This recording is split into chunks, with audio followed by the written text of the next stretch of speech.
Excellent.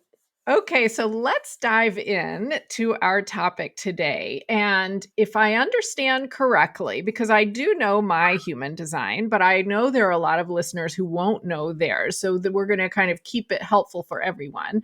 But if I understand correctly, there are two types of authority in our bodies or ways that we might best make decisions, and that's emotional and sacral. And so, can you explain more about what these two are and what that means? I can. So, first of all, there are actually seven different authorities, but the two that you are talking about are specific to generators. Mm, So, a few kind of the other five are for manifestors, projectors, and reflectors. And so these two are specifically for generators and mangens, who are 70% of the population, roughly. So it's really a lot of us. And I'll start with the sacral because that's sort of what defines that generator type or manifesting generator is you have your sacral defined. And I am a generator as well, you as a manifesting generator. So when I described that feeling in my stomach that just sort of dropped, that is a sacral response. That is your body speaking to you and saying this is a no in this case. And it's for many people, it can take a little time to develop a relationship with what it feels like because honestly, we've been deconditioned, or sorry, we've been conditioned into, ignoring it essentially. hmm And, we get like a flush and it's exciting, but it's inconvenient at that time. And so we're just going to, move along and do the thing that's more convenient or easier or whatever. When really that is your body leading you toward what is correct for you, what's right for you. So, the sacral is a very powerful mechanism in all generators, whether you are emotional or not. If you're sacral authority, then that means that you are going to be best making the decision in the moment. So, for example, if you've got, I like to use food as a great way to practice because it's so, it's visceral, it's right there in front of you, it's pretty easy. So, you can even just open up your refrigerator and put different things in front of yourself to respond to and say, do I want this? Yes or no. The sacral Mm. speaks in yes or no, or this or that. So, how do then it's about just listening to that. And I say listening, but it's really more of a feeling. So, some of the ways that it's been described to me are like a bubbling up, or it feels expansive. You might even notice yourself like moving toward the thing. Those are all indicators of your very intelligent body telling you, yes, go that way. That is for you. Versus the opposite, which would be that drop that you feel, or a pulling away.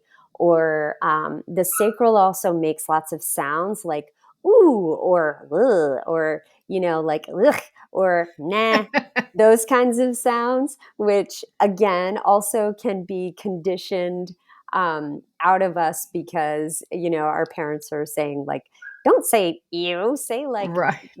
no or yes, right? So tuning into that sacral is super important. And then if you're an emotional authority, which is actually about 50% of the population, and I misspoke earlier. Some of the other types do have emotional authority. Mm. Sacral is very specific to generators, but like for example, you can have an emotional projector or an emotional manifester. Okay. So 50% of the population has this authority, and this one is really about time. It's really about giving yourself time to feel through things, because essentially the idea here is that you have an emotional wave. You might have actually multiple emotional waves. And you take the insights from those emotions to help you make the decision. But sort of contrary to the way it sounds, you don't actually make the decision in the height of an emotion or in the real low of the emotion. Instead, you kind of wait for it to even out. So, for example, let's say you have something come into your awareness that you get really excited about. Like, oh, I want to take this course. You learn about a new course, and you get excited about it, and you want to hit the go button. If you're an emotional authority, wait, let that Mm. kind of subside. We say sleep on it, even like one day is great. Not all decisions need a full sleep, but kind of the more consequential the decision, the longer you should, give yourself.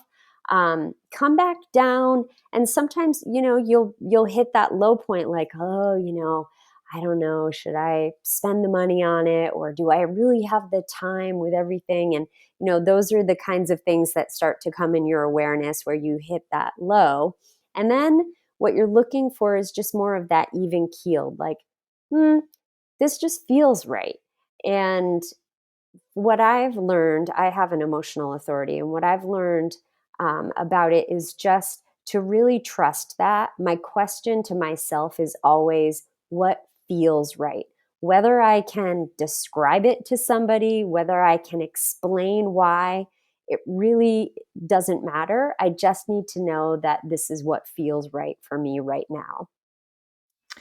So I'm trying to put all that together in my head, and let me see if I can kind of say back to you my interpretation of that. So when you describe the sacral authority, the yes no, or I almost hear you saying like gut feeling for Hmm. that. So that to me is like traditionally what we think of as intuition. And I actually did a podcast episode this fall on intuition as well. And so what we're saying, I guess, is we want to be able to recognize those gut feelings and make those decisions. And at the same time, some of us are going to get more of kind of a rush of emotion than others. And we need to pay attention to that. Is that fair to say? Yes. So if you are an emotional generator or manifesting generator, you're also going to have that gut feeling. The difference is if you're sacral authority, you act in the moment. If you're emotional, then you use that intuition from your gut and let it inform the emotional component. So it's like, okay, I got this rush. This is a definite possibility. It feels really good. Um, and I also need to honor how I'm feeling about this situation. Um, so the other thing that the time allows for is for things to come into your awareness, which can be a really beautiful thing because let's say you think you want to sign up for this course, and the next day you find out that there's like a coupon code that was only given to 5% of the people, and it happened to be in your email box but you missed it last night. So, it's those kinds of things that might come into your awareness that you really need time to just be on your side and unfold. So, but you're still using that sacral as kind of your first indicator. That Okay. makes sense. Yeah. Yes, it does make sense. And I'm kind of asking because I know that there will be lots of people who don't know, are they emotional, are they sacral, what is their human design? And of course it's free. So I'm sure that Lori is going to give us a website to go to at the end of this episode if you want to find what yours is. But that being said, I think we can still maybe recognize in decisions we've made and the ways we do things, okay, this might be the way I need to do it, or this might not, right? Yeah, absolutely. And I think The nice thing about knowing that half the people on the planet are emotional authorities is that um, it gives you this permission to be like, oh, okay, that's why I really struggle to make decisions in the moment, and there's nothing wrong with me because that happens for me, If you are an emotional and you're out to dinner with a bunch of sacrals, then just go last, right? Or Oh my gosh, right, yes. just doing having little tricks like that. Or if, since it's half the population, if half of you are emotionals, then you all take the latter round of giving the server your order. But just finding little ways to gift yourself just a little bit more time, and recognizing that it's your superpower to be able to feel through things and go with what feels right versus being pressured to like make a decision in the moment. There are some people who are designed for that.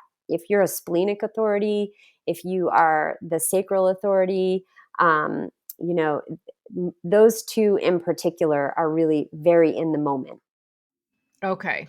Yeah. Okay, so this is interesting. And I fully recognize myself in what you said about ordering. I am always like, I'll go last, come to me last. Right? Yeah. It's like, and coming into the awareness, that piece of like, oh, they ordered that. Does that sound good? Can I imagine? What would that feel like eating that? You know? Right. Yeah. Right. I know people are going to recognize themselves in this. And I often have maybe two or three things and I'm like, well, it's going to be one of these two things, but I'm not sure. I just am going to say what feels right at the moment. And so I'm doing exactly what you're describing. I Yeah. love it. That's Yeah. great. That is great. Interesting. Mm-hmm. Now, if we recognize ourselves in that, let me ask you kind of the opposite thing. And that is, how do we know when we're belaboring it or taking too long? Because I do know that when we're making decisions, if we sit around forever before making the decision because we think we don't know how to get there, then we're never going to do it. And that's not a great way to handle life. So how do we know if we're taking too much time? Yeah, great question.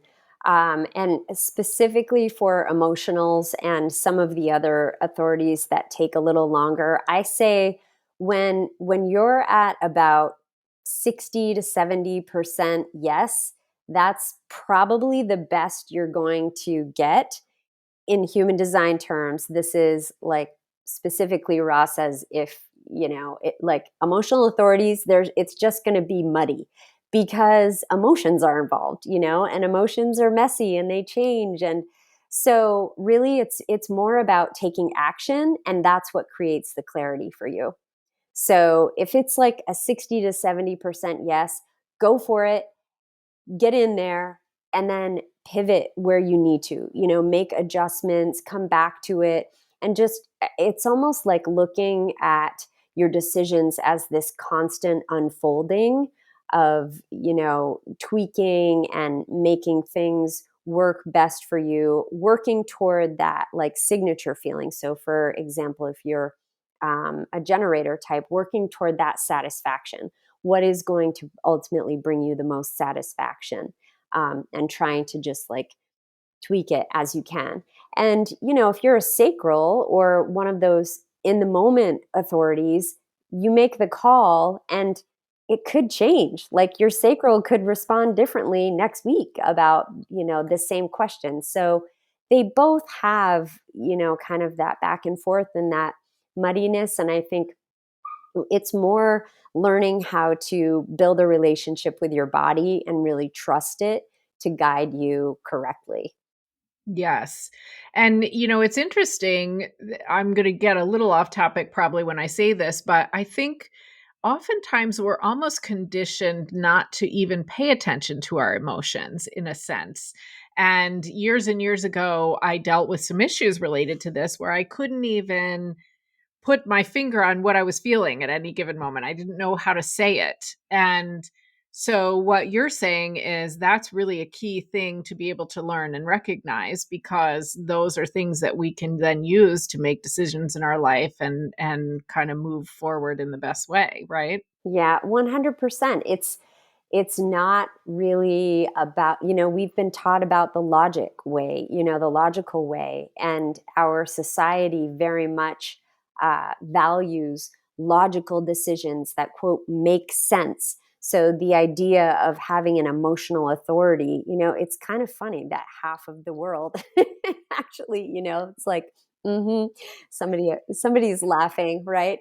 Um, so so yes, we need to, we're in a time of shifting away from that and really understanding that our emotions are powerful and they carry messages. It's a frequency that you're processing.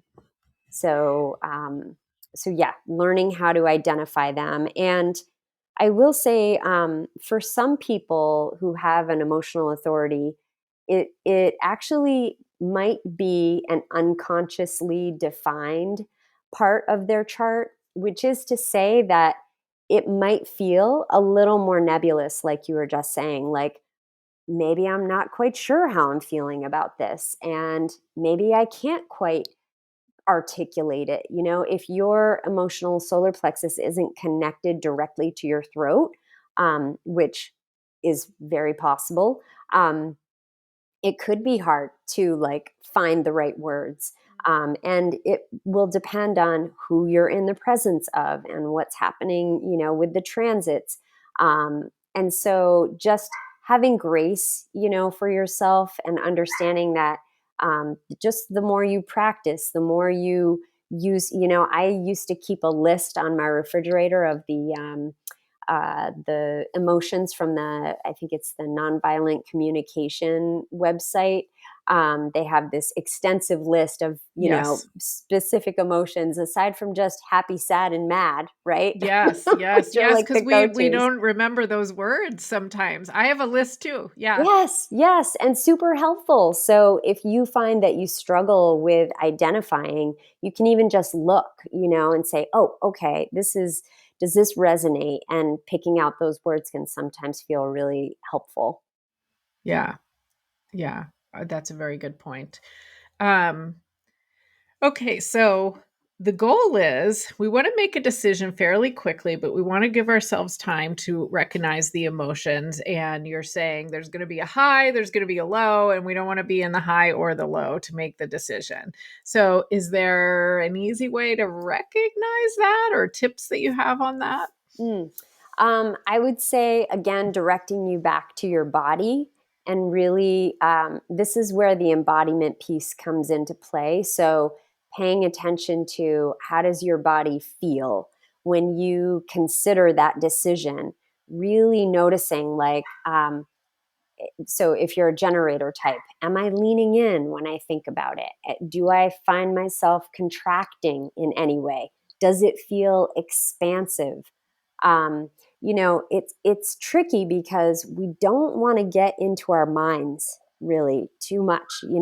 That's what we're trying to kind of decondition and get away from. It's like, what is the body wisdom telling us? So as much as you can tune into that, and really, I would just encourage people to practice that on the daily, just really checking in with your body from, do a quick little mental check in as soon as you wake up in the morning, from your toes to the top of your head, checking Mm. in, like, how's everything feeling right now? How am I, and as you stand up and you kind of start your day, how am I feeling? What does my body feel like right now?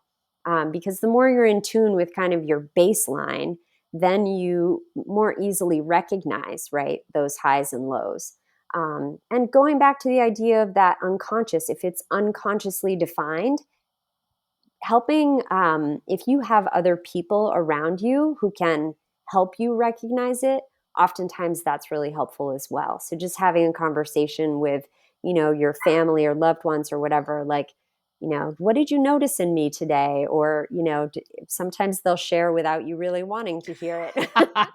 Well, that is true. Yes. Why are you Right. so stressed right Yeah, now? exactly. And then sometimes I'm like, what do you mean? I'm not stressed. And I'm like, oh, maybe I'm stressed. Okay. Right. Yeah. That's a good point. People can read us, especially people that know us well. And so that could be interesting information. Yeah, Yeah. yeah, exactly. Taking it more as informative. And then if you can, oh, you see me as stressed right now. Good cue to check in. Let me see, like, where do I feel tightness, for example? Yeah. Yeah. That's a really good point. And I think no matter whether you know your human design or not, I know that I carry stress in my, like my neck and shoulders.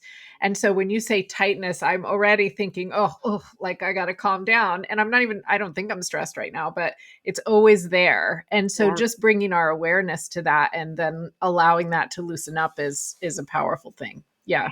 yeah, yeah, yeah, for sure. I think maybe my favorite thing about this discussion is that, and probably this is going to end up being something in the name of the episode, is that emotions can actually be our superpower.